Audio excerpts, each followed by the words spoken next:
The Turing machines.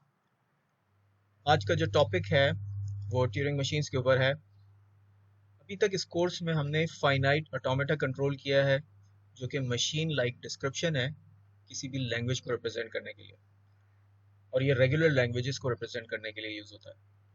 उसके बाद हमने रेगुलर एक्सप्रेशंस देखी, जो कि अगेन रेगुलर लैंग्वेजेस को रिप्रेजेंट करने के लिए होती हैं, लेकिन ये एल्जेब्रिक डिस्क्रिप्शन होता है। फाइनाइट ऑटोमेटा में हम एक मॉडल बनाते हैं एक मशीन का, रेगुलर एक्सप्रेशंस में हम अलजेब्रा की टाइप की एक्सप्रेशंस लिखते हैं। फिर हमने कॉन्टेक्स्ट फ्री ग्रामर देखी, जो कि रिकर्सिव नोटेशन यूज करके किसी भी लैंग्वेज को रिप्रेजेंट करती है। और फिर हमने ये देखा कि context free grammar regular languages से वाइडर क्लास ऑफ लैंग्वेजेस को कवर करती है, जो कि कॉन्टेक्स्ट फ्री लैंग्वेजेस कहलाती हैं। फिर कॉन्टेक्स्ट फ्री लैंग्वेजेस के लिए ही हमने पुश डाउन ऑटोमेटा देखा, और हमने देखा कि पुश डाउन ऑटोमेटा में फाइनाइट स्टेट कंट्रोल भी है और साथ में स्टैक भी है इंफॉर्मेशन को स्टोर करने के लिए। तो हम डेटा जो है वो स्टैक में पुश करते रहते हैं, और depending on the logic on finite state control data को पॉप भी करवाते हैं और कंपेयर भी करते हैं। इसके बाद अब हम ट्यूरिंग मशीन की तरफ आए हैं। ट्यूरिंग मशीन में क्या डिटेल है, आइए देखते हैं। A Turing machine is a finite automaton that has a single tape of infinite length on which it may read or write data. तो ट्यूरिंग मशीन में हमारे पास फाइनाइट स्टेट कंट्रोल है और साथ में एक टेप है। उस टेप को हम डेटा रीड या राइट करने के लिए यूज करते हैं। टेप की लेंथ की कोई लिमिट नहीं है। इनफाइनाइट लेंथ कहने का मकसद ये है कि हम जितना भी चाहें डेटा उसके ऊपर रख सकते हैं। ये कॉन्सेप्ट एलन ट्यूरिंग ने 1936 में प्रेजेंट किया as a model of any possible computation. और ये मॉडल उस वक्त जबकि कोई इलेक्ट्रॉनिक कंप्यूटर्स या कोई इलेक्ट्रोमैकेनिकल कंप्यूटर्स मौजूद नहीं थे, उस वक्त प्रेजेंट किया गया। ये जो मॉडल है ये एक कंप्यूटर किस तरह फंक्शन करता है उसको रिप्रेजेंट करता है। तो ट्यूरिंग मशीन में फाइनाइट कंट्रोल है और टेप है। फाइनाइट कंट्रोल किसी न किसी स्टेट में मौजूद होता है, और टेप जो है वो सेल्स या स्क्वायर्स रखती है, और हर सेल में एक वक्त में एक सिंबल मौजूद होता है। ओरिजिनली या इनिशियली टेप के ऊपर एक स्ट्रिंग मौजूद होगा, और उस स्ट्रिंग का हर सिंबल एक सेल में लिखा हुआ होगा। वो स्ट्रिंग से बाहर उसके लेफ्ट पे और राइट पे ब्लैंक्स होंगे, लेकिन उन ब्लैंक्स को यानी कि सेल्स खाली होंगे, उन ब्लैंक्स को रिप्रेजेंट करने के लिए भी हम कोई ना कोई नोटेशन यूज करते हैं। तो हम उसके लिए एक स्पेशल सिंबल यूज करते हैं जिसको हम बी से रिप्रेजेंट करते हैं, और उसको हम ब्लैंक कहेंगे।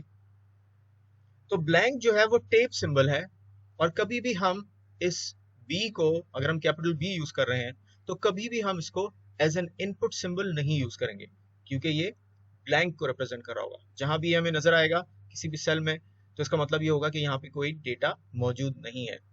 तो इस फिगर में आपको x1, x2 और इस तरह xi और ये सारे जो नजर आ रहे हैं सेल्स के अंदर सिंबल्स, ये डेटा को रिप्रेजेंट कर रहे हैं, जबकि इसके राइट पे ब्लैंक्स हैं और इसके लेफ्ट पर भी ब्लैंक्स हैं। तो जैसे ही लेफ्ट पर ब्लैंक आ गया, तो इसका मतलब ये हुआ कि इसके और लेफ्ट पर सारे ब्लैंक्स ही होंगे, और इसी तरह जैसे ही राइट पर ब्लैंक आ गया, इसका मतलब ये है कि इसके राइट पे मजीद और ब्लैंक्स ही होंगे। हो सकता है कि हम जरूरत के तहत कुछ और तरह के टेप सिंबल्स भी यूज कर लें, जो कि इनपुट सिंबल्स और ब्लैंक के अलावा हों।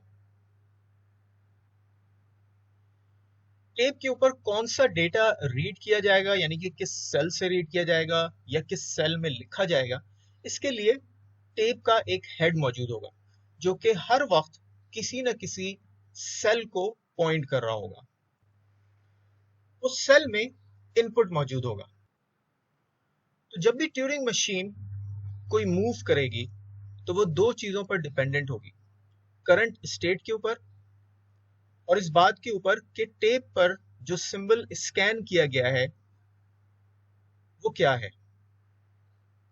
तो जब भी ये दोनों चीजें यानी कि करंट स्टेट और टेप सिंबल या टेप इनपुट सिंबल जब ये रीड किया जाएगा तो उसके बाद ट्यूरिंग मशीन मूव लेगी, और जब वो मूव लेगी तो उसमें तीन चीजें हो रही होंगी। एक तो ये कि वो स्टेट चेंज कर रही होगी। ये भी हो सकता है कि वहां पे लूप मौजूद हो फाइनाइट कंट्रोल में और ट्रांजिशन लेके मशीन उसी स्टेट में वापस आ जाए या वो किसी और दूसरी स्टेट में चली जाए। दूसरी चीज कि वो टेप सिंबल सेल के अंदर लिख रही होगी जिस सेल में उसने स्कैन किया था, यानी कि जिस सेल को टेप का हेड पॉइंट कर रहा था जहां से सिंबल रीड किया गया था, अब उस की जगह या तो कोई डिफरेंट सिंबल लिखा जाएगा या वही सिंबल लिखा जाएगा। तीसरी चीज जो हो रही होगी वो ये कि टेप के हेड को या तो लेफ्ट पे मूव किया जाएगा या राइट पे मूव किया जाएगा, डिपेंडिंग ऑन कि सिंबल लेफ्ट से रीड करना है या राइट से रीड करना है। तो ये तीन चीजें ट्यूरिंग मशीन एक मूव में कर रही होगी। स्टेट को चेंज करना, जो कुछ टेप पर रीड किया था अब उसकी जगह कुछ लिखना, और टेप के हेड को लेफ्ट या राइट पर मूव करना। तो पीडीआईस की तरह यानी कि पुश डाउन ऑटोमेटास की तरह ट्यूरिंग मशीन को भी जब हम डिस्क्राइब करते हैं फॉर्मली तो उसके लिए 7 टपल नोटेशन यूज करते हैं।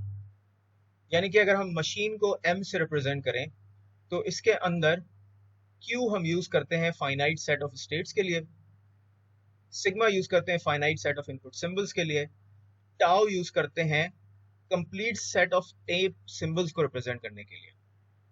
Sigma is always a subset of tau, यानी कि टाउ में सारे इनपुट सिंबल्स भी होंगे और टेप सिंबल्स भी होंगे। अभी तक हमने एक तरह के टेप सिंबल को रिप्रेजेंट किया जो कि ब्लैंक है। फिर उसके अलावा ट्रांजिशन फंक्शन के लिए हम डेल्टा यूज करेंगे जैसे हम पहले भी यूज करते हुए आए हैं। Delta as an input two pieces of information ले रहा होगा, Q and X। Q current state को रिप्रेजेंट कर रहा होगा, X टेप सिंबल को रिप्रेजेंट कर रहा होगा, यानी कि टेप पर मौजूद इनपुट सिंबल जो भी रीड किया जा रहा है। ठीक है, क्योंकि ट्रांजिशन फंक्शन के इनपुट की बात हो रही है।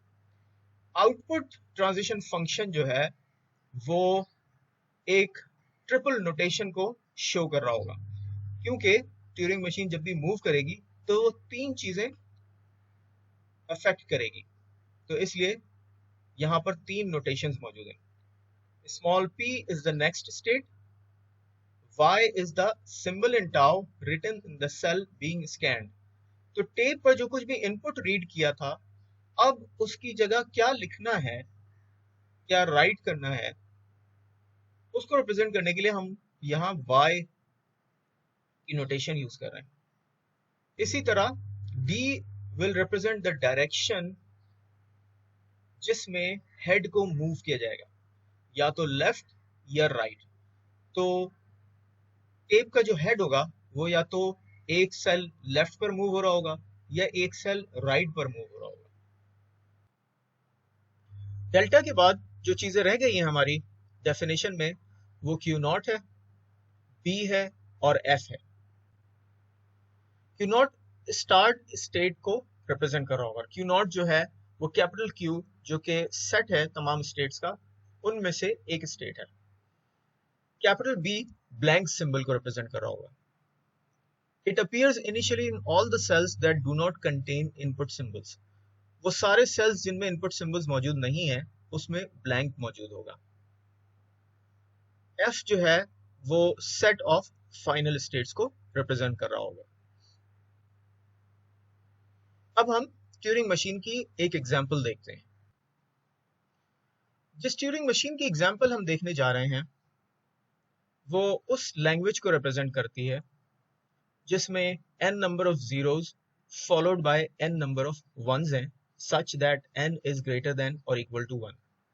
ये वही नॉन रेगुलर लैंग्वेज है जिसको हमने फाइनाइट ऑटोमेटा के डिस्कशन के बाद देखा था और रेगुलर एक्सप्रेशन के डिस्कशन के बाद देखा था, और हमने कहा था कि इसके लिए ना तो फाइनाइट ऑटोमेटा लिखा जा सकता है, ना फाइनाइट ऑटोमेटा डिजाइन किया जा सकता है, ना रेगुलर एक्सप्रेशन लिखी जा सकती है, क्योंकि ये लैंग्वेज रेगुलर नहीं है। लेकिन आगे चल के हमने कॉन्टेक्स्ट फ्री ग्रामर भी लिखी इस लैंग्वेज के लिए, क्योंकि बहरहाल ये कॉन्टेक्स्ट फ्री लैंग्वेजेस में है। तो कॉन्टेक्स्ट फ्री लैंग्वेजेस में कुछ नॉन रेगुलर लैंग्वेजेस भी शामिल हैं, ठीक है। सारी रेगुलर लैंग्वेजेस शामिल हैं, कुछ नॉन रेगुलर लैंग्वेजेस भी शामिल हैं। तो इसके लिए हमने ग्रामर लिखी, कॉन्टेक्स्ट फ्री ग्रामर। इसके लिए हमने पुश डाउन ऑटोमेटा भी कंस्ट्रक्ट किया। तो इस मशीन के लिए जब हम इस लैंग्वेज के लिए जब हम ट्यूरिंग मशीन डिजाइन करने जाएंगे, तो इसका मतलब ये होगा कि जो भी डेटा होगा वो टेप के ऊपर इस फॉर्म में मौजूद होगा, अगर तो वो डेटा ऐसा होगा जो कि मशीन एक्सेप्ट करे, यानी कि जो लैंग्वेज में मौजूद है, यानी कि इस लैंग्वेज का कोई स्ट्रिंग होगा। तो जब भी हमारी ट्यूरिंग मशीन टेप पर से डेटा रीड कर रही होगी, तो उसके ऊपर कोई ना कोई स्ट्रिंग, यानी कि एक finite sequence of zeros and ones की शक्ल में मौजूद होगा। हो सकता है कि वो स्ट्रिंग इस लैंग्वेज का हो सकता है वो स्ट्रिंग इस लैंग्वेज का ना हो, लेकिन जहां कहीं भी ये स्ट्रिंग होगा उसके लेफ्ट साइड पे ब्लैंक्स होंगे और राइट साइड पे भी ब्लैंक्स होंगे, इस तरह। तो हमारी जो मशीन है उसका जो हेड होगा वो लेफ्ट मोस्ट इनपुट सिंबल को पॉइंट कर रहा होगा। और ये मशीन फंक्शन किस तरह करेगी? तो अगर हम इस एरो को टेप के हेड के लिए यूज करें, तो ये लेफ्ट मोस्ट इनपुट सिंबल, यानी कि इस एग्जांपल में 0 को पॉइंट कर रहा होगा। तो ट्यूरिंग मशीन जब ये पहला 0 रीड करेगी तो वो उसको x से रिप्लेस कर देगी, और फिर वो राइट पे 1 cell at a time move होती जाएगी, यहां तक के जब उसको पहला 1 मिल जाए। तो हमने यहां पर 0 को क्रॉस आउट करके उसकी जगह x लिख दिया है।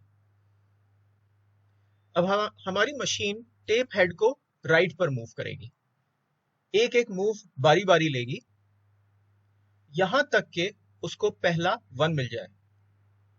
जैसे ही उसको पहला 1 मिलेगा वो उसको y से रिप्लेस कर देगी।